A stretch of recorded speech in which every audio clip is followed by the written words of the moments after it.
60 seconds academy में आपका स्वागत है। आज हम कैलकुलस की दुनिया में एक बहुत जरूरी सफर पर निकल रहे हैं, फंक्शंस एंड लिमिट्स। ये वो नींव है जिस पर आपकी पूरी जेई मेन और एडवांस की इमारत खड़ी होती है। अक्सर स्टूडेंट्स फॉर्मूले तो याद कर लेते हैं, पर कॉन्सेप्ट के पीछे की कहानी भूल जाते हैं। बिल्कुल। और आज हम वही कहानी समझेंगे। हम एक मेंटल फ्लो चार्ट बनाएंगे जिसे हर टॉप स्टूडेंट फॉलो करता है। सवाल देखते ही पहला कदम क्या हो, अगर वो काम ना करे तो दूसरा हथियार कौन सा उठाना है, और कब हमें ब्रूट फोर्स छोड़कर सर्जिकल प्रिसिजन की जरूरत पड़ती है। एक रैंकर एडिशन विश्लेषण होने वाला है। हाँ, चलिए शुरू करते हैं। तो किसी भी कैलकुलस के सवाल का जो पहला दरवाजा है वो है डोमेन। इसे हम फर्स्ट फिल्टर भी कह सकते हैं, क्योंकि अगर यहाँ गलती हुई तो आगे की पूरी मेहनत बेकार हो जाती है। तो इस फिल्टर के मास्टर रूल्स क्या हैं? डोमेन का मतलब है फंक्शन की दुनिया कहाँ तक है, मतलब x की कौन सी वैल्यूज के लिए फंक्शन डिफाइन है। इसमें तीन सुनहरे नियम हैं जिन्हें कभी नहीं भूलना चाहिए। ओके। पहला, अगर फंक्शन में स्क्वायर रूट fx जैसा कुछ है तो स्क्वायर रूट के अंदर की चीज कभी नेगेटिव नहीं हो सकती, मतलब fx को ग्रेटर देन इक्वल टू 0 होना पड़ेगा। और दूसरा नियम डिनोमिनेटर से जुड़ा होगा, है ना, कि डिनोमिनेटर कभी 0 नहीं हो सकता। एकदम सही। अगर फंक्शन में 1/fx है तो fx कभी 0 नहीं हो सकता, वरना फंक्शन वो अनंत पर पहुंच जाएगा जो हम नहीं चाहते। और ये सिर्फ फ्रैक्शंस में नहीं, ये tan x जैसे फंक्शंस के लिए भी सच है, जहां cos x डिनोमिनेटर में छिपा होता है। अच्छा। और तीसरा नियम जो अक्सर स्टूडेंट्स को फंसाता है, लॉगरिथम्स। हाँ, यहीं पर सबसे बड़ा कंसेप्चुअल ट्रैप है। log fx में fx को 0 होना चाहिए, स्ट्रिक्टली ग्रेटर देन 0। और log को एक ही कैटेगरी में डाल देते हैं कि अंदर नॉन नेगेटिव होना चाहिए। पर वो log का ग्राफ भूल जाते हैं जो y एक्सिस को टच तक नहीं करता। हाँ, वो 0 पर अनडिफाइंड है। बिल्कुल, इसलिए fx को स्ट्रिक्टली पॉजिटिव होना ही पड़ेगा।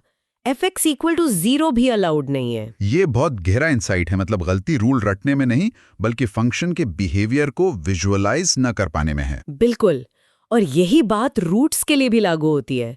मुझे याद है एक बार एक बहुत ब्रिलियंट स्टूडेंट ने टेस्ट में सिली मिस्टेक कर दी थी। अच्छा।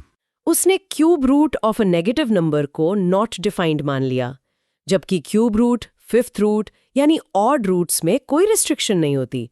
उनका डोमेन ऑल रियल नंबर्स होता है। ये प्रेशर में होने वाली गलतियां हैं जो मजबूत कॉन्सेप्ट से ही दूर होती हैं। ठीक है, तो डोमेन का फिल्टर पार करने के बाद हम कुछ स्पेशल फंक्शन से मिलते हैं जो कैलकुलस में बार बार आते हैं। हाँ, इनमें से दो हैं, ग्रेटेस्ट इंटीजर फंक्शन GIF और फ्रैक्शनल पार्ट फंक्शन। ये देखने में आसान लगते हैं पर बहुत परेशान करते हैं। हाँ, ये दोनों कैलकुलस के स्पीड ब्रेकर्स हैं। पहले GIF यानी x को समझते हैं। ये वो सबसे बड़ा इंटीजर है जो x से छोटा या उसके बराबर है। जैसे 2.7 की वैल्यू 2 है और -1.5 की -2 होगी, -1 नहीं। एग्जैक्टली। और इसका सबसे बड़ा कैरेक्टर है इसकी डिसकंटिन्यूटी, मतलब इसका ग्राफ लगातार नहीं चलता, टूट जाता है, एक सीढ़ी की तरह। बहुत बढ़िया एनालॉजी है। इसका ग्राफ सीढ़ियों जैसा ही बनता है। हर इंटीजर पर इसकी वैल्यू अचानक से जंप करती है। सोचिए, x इज इक्वल टू 1.99 पर x की वैल्यू 1 है, 1.999 पर भी 1 है, लेकिन जैसे ही x इंटीजर 2 पर पहुंचता है, x की वैल्यू छलांग मारकर 2 हो जाती है। और लिमिट के लिए तो ये बहुत जरूरी है। इसका मतलब हुआ कि हर इंटीजर पर लेफ्ट हैंड लिमिट और राइट हैंड लिमिट अलग अलग होंगी। पार्ट फंक्शन x पर। मैंने सुना है कि ये दोनों एक ही सिक्के के दो पहलू हैं। इनके बीच का रिश्ता क्या है? रिश्ता बहुत सिंपल है।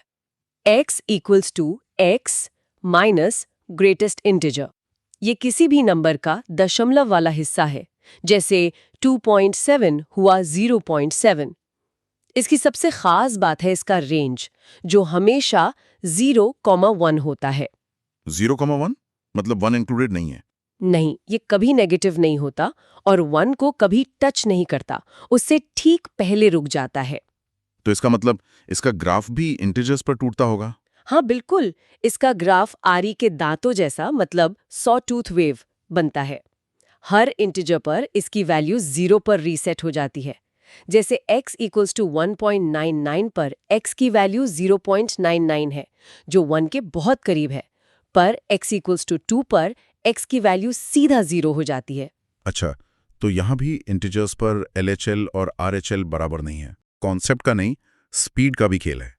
कई बार LHL, RHL चेक करने का भी टाइम नहीं होता। यहीं पर कुछ स्टैंडर्ड लिमिट शॉर्टकट्स हमारी मदद करते हैं। बिल्कुल, ये हमारे फॉर्मूला 1 टूल्स हैं जो 0 बाय 0 फॉर्म को इंस्टेंटली सॉल्व करते हैं। इन्हें आप बिल्डिंग ब्लॉक्स की तरह समझ सकते हैं। जैसे ही आपको 0 बाय 0 इंडिटर्मिनेट फॉर्म में sin x by x, tan x by x, OX/X। हाँ, या log of 1 plus x by x जैसा कुछ दिखे, आप उस पूरे हिस्से को 1 से रिप्लेस कर सकते हैं। लेकिन इसमें भी कोई कॉमन पिटफॉल होगा जहां स्टूडेंट्स गलती करते हैं। सबसे बड़ा पिटफॉल है कंडीशन चेक न करना। ये शॉर्टकट्स तभी वैलिड है जब आर्ग्यूमेंट यानी x या जो भी फंक्शन का इनपुट है वो 0 को अप्रोच कर रहा हो। सिर्फ 0? हाँ, और न्यूमरेटर डिनोमिनेटर का आर्ग्यूमेंट एकदम सेम होना चाहिए।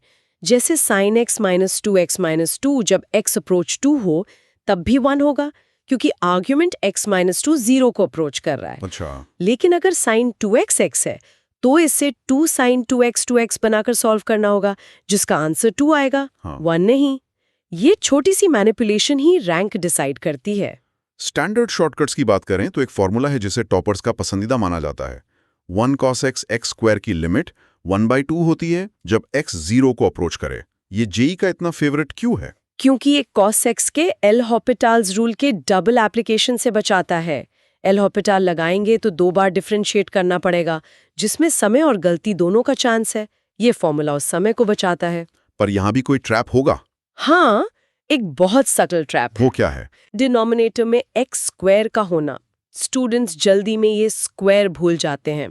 अगर डिनोमिनेटर में सिर्फ x है तो लिमिट 0 होगी, 12 नहीं। इस छोटी सी डिटेल पे ध्यान ना देने से +4 की जगह -1 मिल सकता है। सही बात है। अब एक और पैटर्न की बात करते हैं जो 10 सेकंड सॉल्वर होने का दावा करता है। 1 + ax 1x form. 1 infinity form. हाँ, ये देखने में 1 इन्फिनिटी फॉर्म जैसा लगता है, जैसे सॉल्व करने में लॉग लेना पड़ता है, जो काफी लंबा हो सकता है। तो ये 10 सेकंड सॉल्वर कैसे हुआ? ये 1 इन्फिनिटी फॉर्म का एक डायरेक्ट पैटर्न ही है। जेई मेन में इस पैटर्न पर सवाल आना लगभग तय है। जैसे ही ये पैटर्न दिखे, जवाब सीधा EA होता है। कोई लंबी चौड़ी कैलकुलेशन या लॉग लेने की जरूरत नहीं। पर रेड जोन? रेड जोन ये है कि पहले फॉर्म चेक करना जरूरी है। क्या बेस सच में 1 को अप्रोच कर रहा है और पावर इन्फिनिटी? अगर हाँ, तभी ये शॉर्टकट लगेगा। और याद रखें, आंसर E की पावर A है, सिर्फ A नहीं। ये एक बहुत कॉमन मिस्टेक है। बहुत कॉमन। तो ये थे हमारे स्पीड बढ़ाने वाले टूल्स। पर जब सवाल घुमावदार हो और शॉर्टकट्स काम ना करें, तब हमें अपने बड़े हथियारों की जरूरत पड़ती है। बिल्कुल। यहीं पर आता है द ब्रह्मास्त्र, लॉपिटाल्स रूल। हाँ, लॉपिटाल्स रूल तब काम आता है जब आपकी लिमिट का फॉर्म 0 या इन्फिनिटी हो और कोई डायरेक्ट शॉर्टकट ना दिख रहा हो। नियम सिंपल है, न्यूमरेटर और डिनोमिनेटर को सेपरेटली डिफरेंशिएट करें और फिर लिमिट निकालें। ध्यान रहे, ये कोशेंट रूल नहीं है। नहीं, बिल्कुल नहीं। दोनों को अलग अलग डिफरेंशिएट करना है। और इसे जरूरत पड़ने पर बार बार भी लगा सकते हैं। हाँ, अगर डिफरेंशिएट करने के बाद भी फॉर्म वही 0 या इन्फिनिटी रहता है तो आप इसे फिर से लगा सकते हैं। लेकिन यही पर एक और गलती होती है। जैसे ही इनडिटर्मिनेट फॉर्म हट जाए, आपको लॉपिटाल्स लगाना बंद कर देना चाहिए। अच्छा, फॉर्म रिजॉल्व होते ही रुकना है। हाँ, अगर आप उसके बाद भी इसे लगाते रहेंगे तो 100% गलत जवाब मिलेगा। It's like a hammer, powerful but needs to be used carefully. तो लॉपिटाल एक ब्रूट फोर्स टूल की तरह है। पर क्या होगा अगर ये टूल बार बार लगाने पर भी सॉल्यूशन ना दे या कैलकुलेशन बहुत लंबी हो जाए? तब आता है हमारा sniper series expansion. Series expansion ये लॉपिटाल का एक बहुत एलिगेंट अल्टरनेटिव है, खासकर जब ट्रिग्नोमेट्रिक, एक्सपोनेंशियल और अलजेब्राइक फंक्शंस मिले हुए हों, जैसे EX, sin x, 1, x²। ऐसे सवालों में लॉपिटाल से रास्ता लंबा हो सकता है, पर सीरीज एक्सपेंशन से ये कुछ ही स्टेप्स में सॉल्व हो जाता है। तो हम sin x, cos x, EX जैसे फंक्शंस को उनकी पावर सीरीज के फॉर्म में एक्सपैंड कर देते हैं। ये तो बहुत पावरफुल टूल लगता है। यहाँ प्रिसिजन कितनी जरूरी है? स्नाइपर की तरह यहाँ प्रिसिजन ही सब कुछ है। सीरीज में प्लस माइनस साइंस का ध्यान रखना बहुत जरूरी है। एक भी साइन गलत हुआ तो पूरा आंसर गलत। और दूसरी जरूरी बात, सीरीज को सिर्फ उतनी पावर तक एक्सपैंड करें जितनी डिनोमिनेटर की लोएस्ट पावर है। उससे ज्यादा एक्सपैंड करने से अननेसेसरी टाइम वेस्ट होगा और कैलकुलेशन में गलती का चांस बढ़ेगा। ये एफिशिएंसी और प्रिसीजन का खेल है। अब एक और एडवांस टूल की बात करते हैं जो देखने में काफी डरावना लगता है, न्यूटन-लीबनिज लिमिट फॉर्म। हाँ, लिमिट के अंदर integral. Limit x approaches a, integral from a to x ft/dt divided by x minus a। इसे देखकर तो कई स्टूडेंट सवाल छोड़ ही देंगे। हाँ, और यही एग्जाम सेटर चाहता है। पर ये सवाल मुश्किल दिखता है नहीं। सोचिए, ये असल में 0-0 फॉर्म है। 0-0 फॉर्म कैसे? जब x a को अप्रोच करता है तो डिनोमिनेटर x माइनस a 0 हो जाता है और न्यूमरेटर वो a से a तक का इंटेग्रल बन जाता है जिसका एरिया 0 होता है। तो 0-0 फॉर्म कंफर्म हो गया। अच्छा, तो 0-0 फॉर्म है, मतलब एल'होपिटल लगा सकते हैं। एग्जैक्टली। अब एल'होपिटल लगाते हैं। डिनोमिनेटर x माइनस a का डेरिवेटिव हुआ 1। सिंपल। अब न्यूमरेटर का डेरिवेटिव, यहाँ कैलकुलस का फंडामेंटल थ्योरम काम आता है। अच्छा, जो कहता है कि वेरिएबल अपर लिमिट वाले इंटीग्रल का डेरिवेटिव सिंपली उस फंक्शन में वेरिएबल को सब्स्टिट्यूट करने से मिलता है।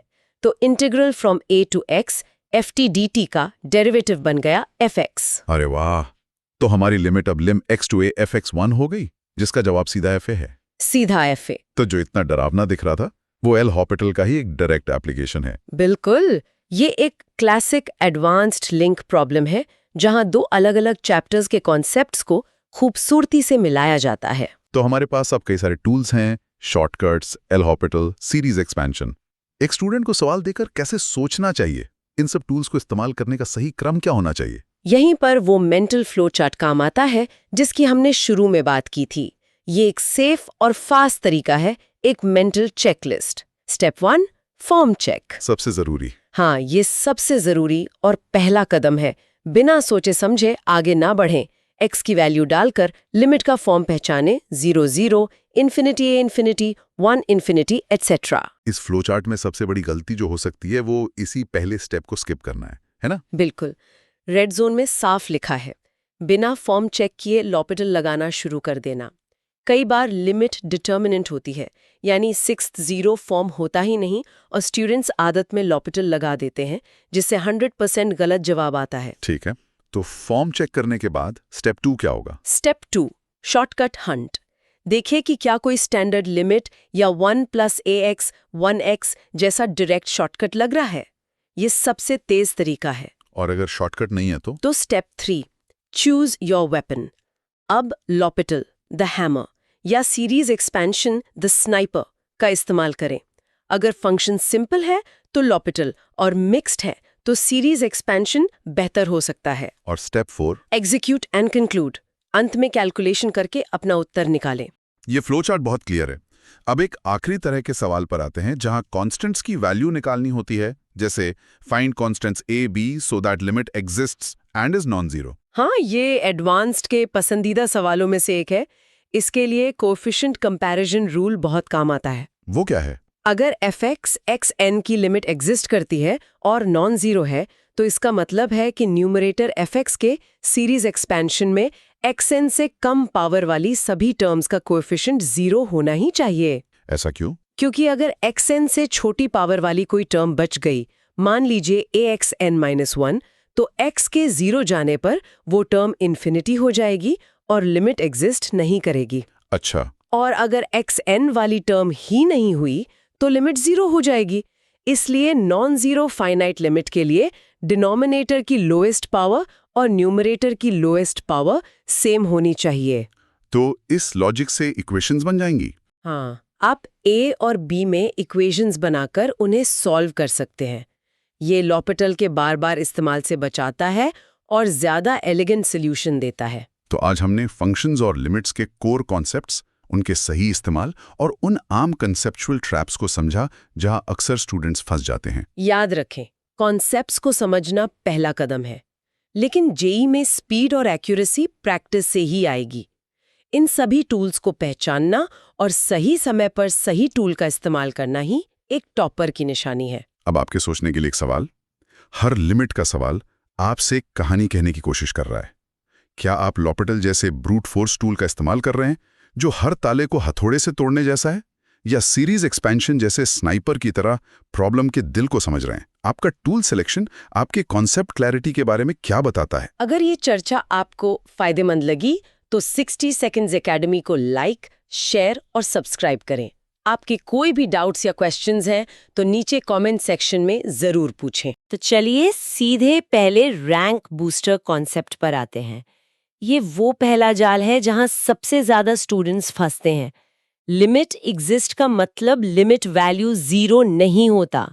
ये लाइन सुनने में बहुत सिंपल लगती है, पर एग्जाम में यही सबसे ज्यादा नेगेटिव मार्क्स करवाती है। बिल्कुल, सवाल में एक लाइन लिखी होती है, find the constants a and b so that the limit exists, और स्टूडेंट के दिमाग की बत्ती जलती है कि अरे लिमिट को एग्जिस्ट करवाना है, मतलब एक्सप्रेशन को समहाउ अ जीरो के बराबर कर दो। और जैसे ही ये सोचा, पहला नेगेटिव मार्क लॉक हो जाता है। ये सबसे आम गलतफहमी है। पर ये गलतफहमी होती क्यों है? ऐसा क्या है एग्जिस्ट शब्द में जो स्टूडेंट्स को जीरो की तरफ खींचता है? इसकी वजह है कि जीरो एक बहुत ही स्टेबल और क्लीन नंबर लगता है। स्टूडेंट्स को लगता है कि अगर हम न्यूमरेटर को जीरो बना देंगे तो सब कुछ सॉल्व हो जाएगा, लिमिट एग्जिस्ट कर जाएगी।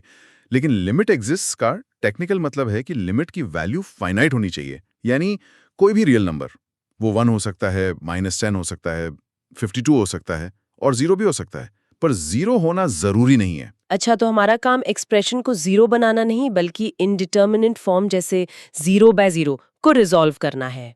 तो फिर सही तरीका क्या है? एक रैंकर इस सवाल को कैसे सोचता है? एक रैंकर स्नाइपर लॉजिक इस्तेमाल करता है। वो देखता है कि इनडिटर्मिनेट फॉर्म क्यों बन रहा है। आमतौर पर रैशनल फंक्शंस में डिनोमिनेटर में x की कोई पावर होती है जो 0 हो रही होती है। लिमिट को फाइनाइट बनाने के लिए हमें न्यूमरेटर में भी x की उतनी ही लोवेस्ट पावर तक के सारे टर्म्स को 0 करना पड़ता है, ताकि वो डिनोमिनेटर से कैंसल आउट हो जाएं। हमारा टारगेट लोअर ऑर्डर टर्म्स को एलिमिनेट करना है, पूरी लिमिट को 0 बनाना नहीं। और जेईई मेन और एडवांस इस ट्रैप को कैसे सेट करते हैं? और पूछेंगे limit exists, find a and b। Options में एक ऑप्शन वो जरूर होगा जो पूरी लिमिट को 0 बना दे, और ज्यादातर स्टूडेंट्स उसी को टिक करते हैं। जबकि जेईई एडवांस्ड इसी कॉन्सेप्ट को एक लेवल ऊपर ले जाता है। वो पॉलिनोमियल की जगह ट्रिग्नोमेट्रिक या एक्सपोनेंशियल सीरीज एक्सपेंशन के साथ इसे मिक्स कर देंगे, जैसे ax ex plus b cos x plus c e negative x x sin x। Logic वही रहेगा, डिनोमिनेटर x स्क्वायर की तरह बिहेव कर रहा है, तो न्यूमरेटर में कांस्टेंट टर्म और x के कोएफिशिएंट को 0 करना होगा ताकि लिमिट फाइनाइट आए। समझ गए। तो ये हुआ एक कीवर्ड के गलत फहमी का ट्रैप। अब बात करते हैं एक और फंडामेंटल कंफ्यूजन की, जहां दो कॉन्सेप्ट्स ही आपस में मिक्स हो जाते हैं, लिमिट का एग्जिस्ट करना और फंक्शन का कंटिन्यूअस होना। हाँ, ये दूसरा बड़ा ट्रैप है। LHL equal to RHL not equal to f of a। Students के दिमाग में ये बात बैठ जाती है कि लिमिट निकालने के लिए फंक्शन में वैल्यू पुट कर दो, जैसे x अप्रोचेस a है तो x की जगह a डाल दो। ये सबसे बड़ी गलती है, क्योंकि ये कंटिन्यूटी चेक करने का तरीका है, लिमिट चेक करने का नहीं। मैंने इसके लिए एक एनालॉजी सुनी थी कि लिमिट को सिर्फ आपके पड़ोसियों से मतलब है, आपके घर के अंदर क्या हो रहा है उससे में ही। यानी ए के लेफ्ट और राइट में क्या हो रहा है वो इम्पोर्टेंट है, ठीक ए पर क्या हो रहा है वो नहीं। एग्जैक्टली, इससे बेहतर एनालॉजी नहीं हो सकती। लिमिट एक अप्रोच की कहानी है। जब हम कहते हैं x इज अप्रोचिंग a, तो हम a के बहुत बहुत करीब जा रहे हैं, पर a पर पहुंच नहीं रहे हैं। इसलिए f ऑफ a की वैल्यू लिमिट के लिए इररेलेवेंट है, जब तक कंटिन्यूटी ना पूछी जाए।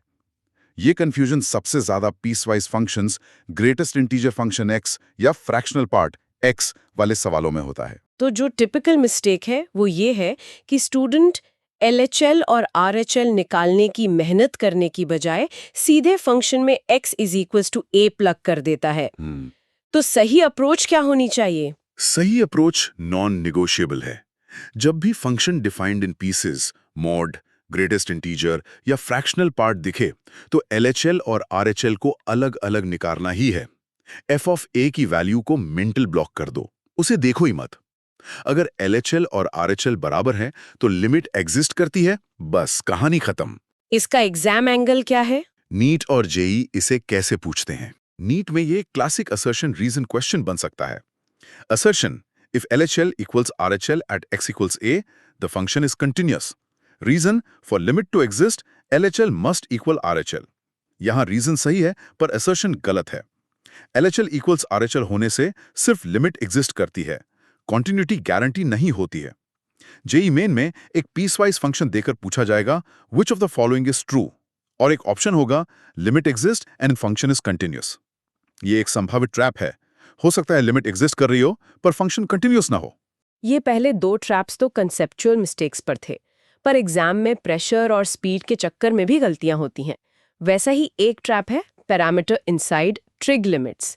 ये पैटर्न तो हर किसी ने देखा होगा, limit x tends to 0 sine ax bx। और देखते ही दिमाग में स्टैंडर्ड फॉर्मूला चमकता है, sin x upon x equals to 1, और स्टूडेंट जल्दबाजी में आंसर 1 लिख देता है। मैं एक स्टूडेंट को जानता हूं जो बहुत ब्रिलियंट था, पर एक मॉक टेस्ट में sin 3x अपॉन 5x का आंसर 1 लिखाया। बाद में उसे इतना अफसोस हुआ कि मैंने 2 सेकंड की लापरवाही में 4 मार्क्स खो दिए। एग्जामिनर जानता है कि एग्जाम प्रेशर में ये A और B के स्केलिंग फैक्टर्स मिस होते हैं। तो इस 2 सेकंड की गलती से बचने का 2 सेकंड का तरीका क्या है? बहुत सिंपल है। इसे हमेशा रीराइट करने की आदत डालो, भले ही मेंटली करो। साइन ax अपॉन bx को ab sine ax upon ax की तरह देखो। अब साइन ax अपॉन ax वाला पार्ट 1 बन जाएगा और फाइनल आंसर हमेशा ab आएगा। ये फ्री के मार्क्स हैं, इन्हें लापरवाही में कमाना क्राइम है। लापरवाही से याद आया, एक टूल है जिसे स्टूडेंट्स बहुत लापरवाही से इस्तेमाल करते हैं, शायद कैलकुलस का सबसे ज्यादा misuse tool, L'Hopital's rule. L'Hopital's rule students का फेवरेट वेपन है। लिमिट का सवाल देखा नहीं कि न्यूमरेटर और डिनोमिनेटर को डिफरेंशिएट करना शुरू, लेकिन ये एक लाइसेंस्ड वेपन है। इसे चलाने से पहले कंडीशन चेक करनी पड़ती है। लेकिन एक स्टूडेंट के नजरिए से सोचें तो ये रूल इतना फास्ट है हाई प्रेशर एग्जाम में, क्या ये बेहतर नहीं कि इसे लगाकर टाइम बचाया जाए, भले ही थोड़ा रिस्क हो? मैं ये टेम्पटेशन समझता हूँ, लेकिन ये सोचो कंडीशन चेक करने में 5 सेकंड लगते हैं और गलत जगह रूल लगाने पर नेगेटिव मार्क मिलने की 100% गारंटी है। ये बहुत बुरा ट्रेड ऑफ है। एग्जामिनर इसी साइकोलॉजी पर खेलता है। वो जानबूझकर ऐसा क्वेश्चन देगा जहां लॉपिटाल्स रूल लगाना इल्लीगल हो। इल्लीगल मतलब? कौन से केसेस में ये रूल नहीं लगता? इसका लाइसेंस सिर्फ 2 फॉर्म्स के लिए वैलिड है, 0-0 या इन्फिनिटी। किसी और फॉर्म में इसे लगाना एक इल्लीगल मूव है और आंसर 100% गलत आएगा। रैंकर ट्रैप यही है। एग्जामिनर जानबूझकर ऐसे क्वेश्चन देगा जहां फॉर्म 0 इन्फिनिटी हो या न्यूमरेटर ऑसिलेट कर रहा हो, जैसे x अप्रोचिंग 0 पर साइन 1x, जिसका डेरिवेटिव और भी कॉम्प्लेक्स हो जाता है, या फिर एक्सपोनेंशियल डोमिनेंस का केस हो, जो 0-0 फॉर्म है ही नहीं। तो एल हॉपिटल्स रूल यूज करने का ग्रीन जोन प्रोटोकॉल क्या है? आपका पहला स्टेप, आपका पहला धर्म, हमेशा फॉर्म चेक करना होना चाहिए। अगर फॉर्म स्टैंडर्ड नहीं है तो लोहोपिटल्स की जगह सैंडविच थ्योरम, सीरीज एक्सपेंशन या स्टैंडर्ड फॉर्मूलाज का इस्तेमाल करें। लोहोपिटल्स रूल आपका आखिरी हथियार होना चाहिए, पहला नहीं। और जेई एडवांस्ड में तो इसका एक और लेवल है। वो ऐसा फंक्शन देंगे जो पहले डिफरेंशिएशन के बाद भी 0-0 फॉर्म में रहेगा, लेकिन दूसरे डिफरेंशिएशन के बाद फॉर्म बदल जाएगा। जो स्टूडेंट बिना चेक किए डिफरेंशिएट करता रहेगा वो फंस जाएगा। हर स्टेप पर फॉर्म चेक करना नॉन नेगोशिएबल है। ओके, ये तो हुए बड़े बड़े साफ दिखने वाले ट्रैप्स। कुछ ऐसे भी ट्रैप्स हैं जो छुपे हुए होते हैं, जैसे सवाल सिंपल दिखता है पर होता नहीं है। बिल्कुल, उसे कहते हैं हिडन पाथ डिपेंडेंस। इसका मतलब है कि कभी-कभी एक एक्सप्रेशन जैसे x देखने में बहुत सिंपल लगता है, लेकिन जब आप लेफ्ट हैंड साइड 0 से और राइट हैंड साइड 0+ से अप्रोच करते हैं तो वो अलग-अलग वैल्यू देता है। 0+ पे ये 1 होता है और 0- पे -1। ये कहाँ-कहाँ छिप सकता है? सबसे ज्यादा एब्सोल्यूट वैल्यू फंक्शंस में, ग्रेटेस्ट इंटीजर फंक्शन में, या ऐसे पीसवाइज फंक्शन में जो डिस्गाइज में हो, मतलब सीधे सीधे ना दिख रहा हो। आम गलती यह है कि स्टूडेंट सिमेट्री अज्यूम करके सिर्फ एक साइड से चेक कर लेता है, ये सोच करके अरे 0 ही तो है, प्लस से जाओ या माइनस से क्या फर्क पड़ता है, और यही मार्क्स चले जाते हैं। जब भी मॉड, जीआईएफ या फ्रैक्शनल पार्ट दिखे, एलएचएल और आरएचएल को अलग अलग निकालना कंपलसरी है। अगर एलएचएल डिफरेंट आरएचएल तो लिमिट एग्जिस्ट नहीं करती। Simple rule. फुल तो लगती है पर बहुत लंबी और कंफ्यूजिंग भी। कहाँ तक एक्सपैंड करना है, साइन क्या होगा, इसमें गलती होने के चांस बहुत है। सही कहा। ये एक पावरफुल टूल है, लेकिन इसे चलाने का तरीका आना चाहिए। आम गलती ये है कि स्टूडेंट्स या तो सीरीज को बहुत ज्यादा एक्सपैंड कर देते हैं, जिससे कैलकुलेशन मिस्टेक होती है, या फिर कॉसेक्स के एक्सपेंशन में x4 का साइन नेगेटिव होता है, या tan x में x³ का कोएफिशिएंट 1/3 होता है, ये सब भूल जाते हैं। तो इसका स्नाइपर लॉजिक क्या है? कैसे डिसाइड करें कि कहाँ रुकना है? इसका लॉजिक है series order decides the answer. आप सिर्फ उतनी पावर तक एक्सपैंड करें जितनी डिनोमिनेटर की लोएस्ट पावर हो। फॉर एग्जाम्पल, अगर डिनोमिनेटर में एक्स क्यूब है तो न्यूमरेटर में साइन एक्स को एक्स क्यूब तक और ई एक्स को 1 + x + x² + x³ तक ही एक्सपैंड करें। इससे हायर ऑर्डर टर्म्स जैसे x4, x5 ऑटोमेटिकली इग्नोर हो जाएंगी, क्योंकि वो डिनोमिनेटर के x³ से डिवाइड होने के बाद भी x बचाएंगी, जो x टेंड्स टू 0 पर 0 हो जाएगा। ये सर्जिकल प्रिसीजन ही टाइम बचाती है और एक्यूरेसी देती है। याद रखिए, लोएस्ट सर्वाइविंग पावर ही लिमिट का बिहेवियर डिसाइड करती है। ये बहुत यूजफुल है। अच्छा, अभी तक हमने x टेंड्स टू 0 की बात की। जब x टेंड्स टू इन्फिनिटी होता है तब क्या थिंकिंग प्रोसेस बदलना चाहिए? बिल्कुल, इन्फिनिटी वाले लिमिट्स के लिए एक मेंटल फिल्टर है। जब x इन्फिनिटी की तरफ अप्रोच करता है तो फंक्शन की डिग्री से ज्यादा उसकी ग्रोथ रेट मैटर करती है। कौन कितनी तेजी से भाग रहा है, रेस वो जीतता है। और इस रेस का हायरार्की क्या है? कौन सबसे तेज है? ये रैंकर्स हायरार्की रूल लेज़े से हमेशा याद रखना है। एक्सपोनेंशियल फंक्शन जैसे ex2x रेस में सबसे तेज दौड़ता है, वो यूसेन बोल्ट है। उसके बाद पॉलिनोमियल x² x⁻100 और सबसे स्लो कछुए की तरह logarithmic function log x grow करता है, यानी ex xn log x। तो आम गलती ये होती होगी कि स्टूडेंट्स पॉलिनोमियल वाले रूल्स जैसे हाईएस्ट पावर का कोएफिशिएंट कंपेयर करना एक्सपोनेंशियल पर भी लगा देते हैं। एग्जैक्टली और वो डिजास्टर है। इन्फिनिटी लिमिट्स में सबसे स्मार्ट तरीका है पूरे एक्सप्रेशन को सबसे फास्टेस्ट ग्रोइंग टर्म से डिवाइड कर दो। मान लो ex + x² upon ex + x³।